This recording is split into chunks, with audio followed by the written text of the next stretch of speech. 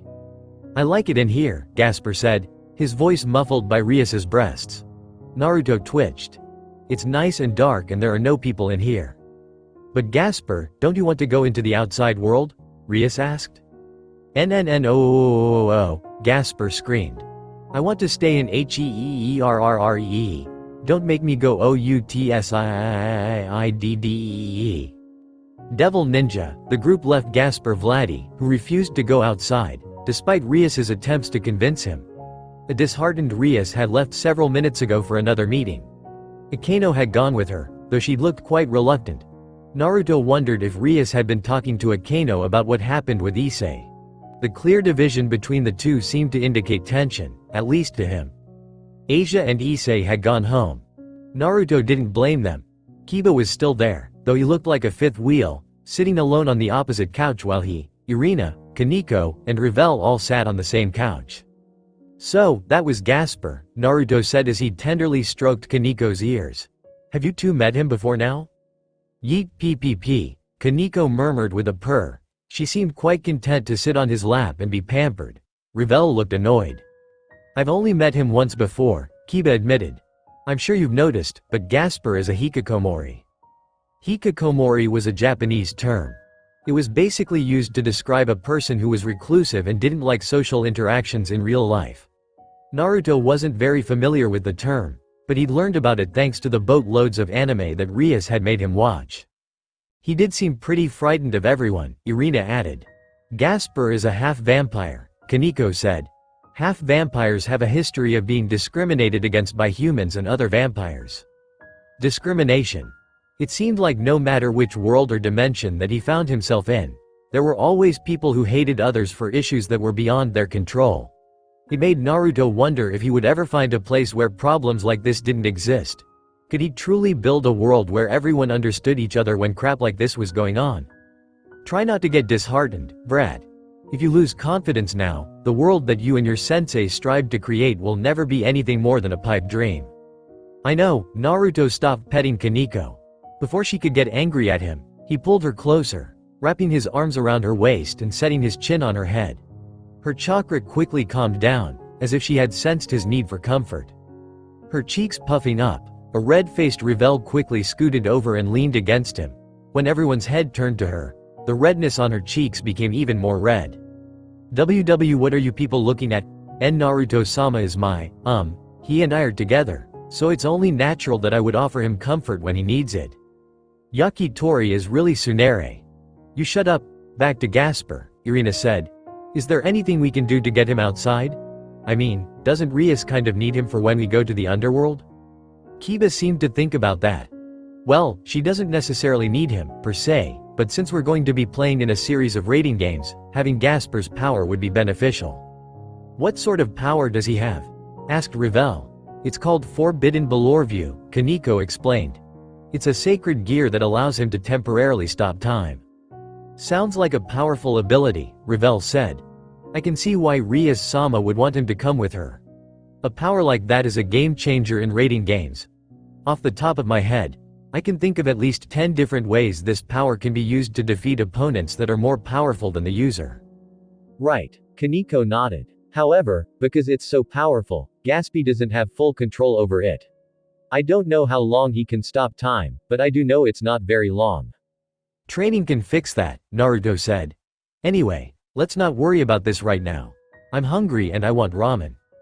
Kaneko stared up at him. You always want ramen. There's nothing wrong with wanting to eat ramen, Naruto defended. Ramen is the food of the gods.